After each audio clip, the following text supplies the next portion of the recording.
Good afternoon, my dear friends.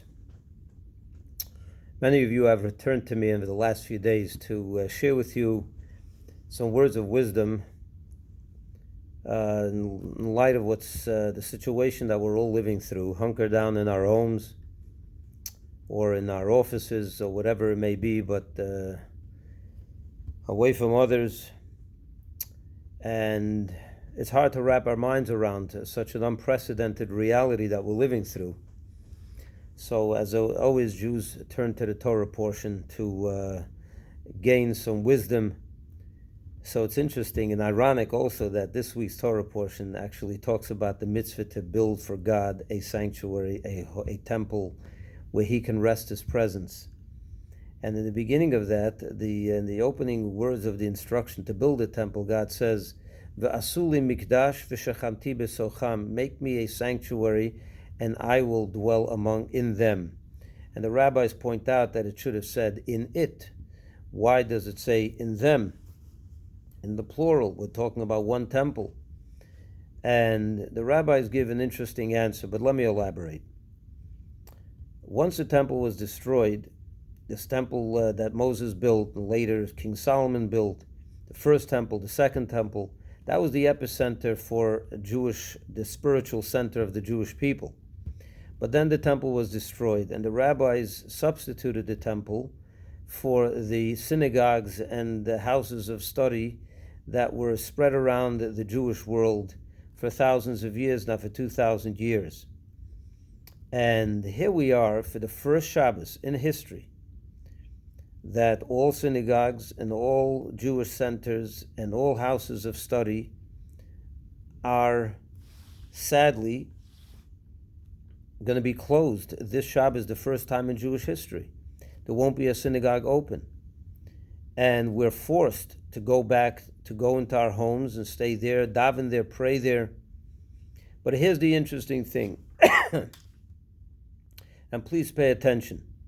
The rabbis tell us that when God said He wants us to build Him a sanctuary, so that He can dwell in them in the plural, the rabbis interpret this to mean that God wants to rest His presence among each and every single one of us. So here's what's interesting. Here, the first time in Jewish history, the whole entire Jewish world is forced to bring Judaism into their homes, to bring their siddur, to bring their prayer books, to bring their chumash, and learn and do everything in the home, around their family. This is what God meant when He says He will dwell in them, in every single Jew's house. He wants to have His resting place, not so much in the temple in Jerusalem, that is great, and not even so much in the temples and the synagogues and the houses of study, which we cannot go to in this particular time. But ultimately what God really wants, His home should be in your house, in your living room, in your dining room, in your kitchen. So here's what I want to tell you. First of all, this will pass, and we will be back in our synagogues, God willing, very, very soon. This is a crisis of enormous proportion, but don't lose yourself. Don't panic. It will all be good, and this is God's will, and everything has a reason. Do not fall into despair, and don't give up. Do what you're supposed to, do what you have to, keep safe, protect yourself. That's a mitzvah in the Torah, and that's why I say this is God's will. That we are not in the synagogue this week is not something that we have to bemoan. This is God's will. To be in our homes this week, around our families, where we have no choice. There's something beautiful in this, and we should take advantage of this. And on top of that, let me share with you the following. Your home should become a synagogue. Your home should become a sanctuary. How do you make your home a sanctuary? It's very simple, very small steps. Have some Jewish books in your home. You should have a chumash in your house, not just when you need it now because you can't go to the synagogue, but you should always have a chumash in your house. You should always have a prayer book in your house. You should always have a charity box in your house. Make your house a holy place. Now we're forced to enjoy that. Now we're forced to take advantage of that.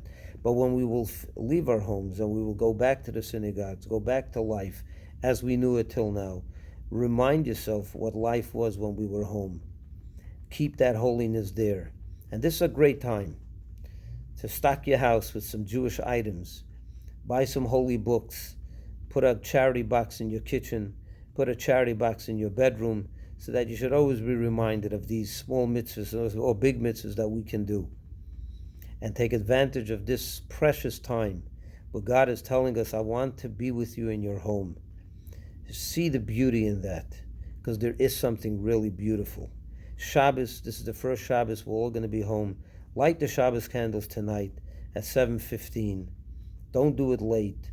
Bring some holiness into our homes, and this will get us through this most difficult time. And let me conclude with a story.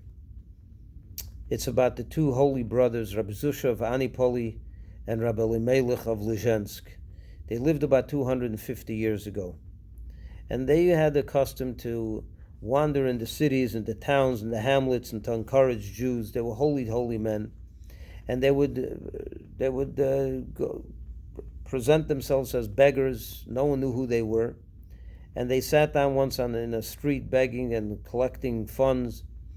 And the locals who did the same got jealous of them. And before they knew it, they informed them that against them to the government. And the two holy brothers found themselves in prison. In the prison of those days, as it is in today's days as well, their latrine, the toilet is the place where people are, where there's no separate room. So the Reb Zusha got up in the morning and he wants to go daven, and he was unable to daven. So he started crying. Says brother Rabbi it was Rabbi Elimelech that was crying. Says brother Reb Zusha told him, Rabbi Elimelech, why are you crying? So he says, I'm crying because I can't daven.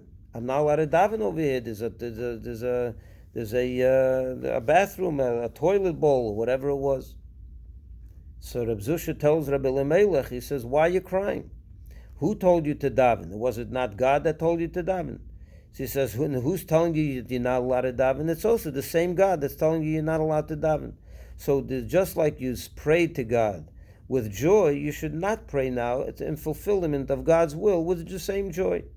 So Rabbi Elimelech got very excited, and he just learned a new method, a new way to serve God in the negative as much as in the positive, and he started singing and dancing. He was so happy. His brother Reb Zusha joined him. When those two were dancing, all the other inmates saw that these two men are dancing. They all started dancing. Before you knew it, the word got out. There's a commotion. There's dancing. There's singing. The guards came in. What's going on over there? So they asked the guards, why is everyone dancing? So they pointed at the two brothers. So they ran over to the brothers. Why are you dancing? So one of them pointed to the pail, to the toilet bowl, what was used as the toilet. He said, that's why we're dancing. So the guard got so angry that he took the pail and threw it out of the room. So the brother Reb Zusha turned to Rabbi Elimelech and says, "No, Rabbi Elimelech, you can now go daven." And they went and davened. The story is very appropriate for today's days. We cannot daven in the synagogue because we don't have it. We're told to leave the synagogue. But who told us to leave the synagogue? The mitzvah in the Torah to keep us so safe. So just like we daven with joy in the synagogue when it's safe to daven there, we should daven today at home with the same joy. And don't be despaired, don't feel despair, don't feel sad. One day the pail will be taken out and we will once again come to daven, and we will then daven with the same joy as we davened this week and last week. There's no difference to us. Wherever God wants us to be, that's where we are. But I do encourage everyone to take these moments and this precious time and utilize it in the best way possible. Thank you very much for listening. We'll see you again with another short message in a couple of days from now. And till then, have a wonderful Shabbos and a wonderful Friday and a weekend, and enjoy it, because there's a lot to enjoy. Sit around with your family tonight, tell them stories, sing songs, eat with them and daven with them, and do what God wants, because this is how He wants us to do it for the time being. Shabbat Shalom.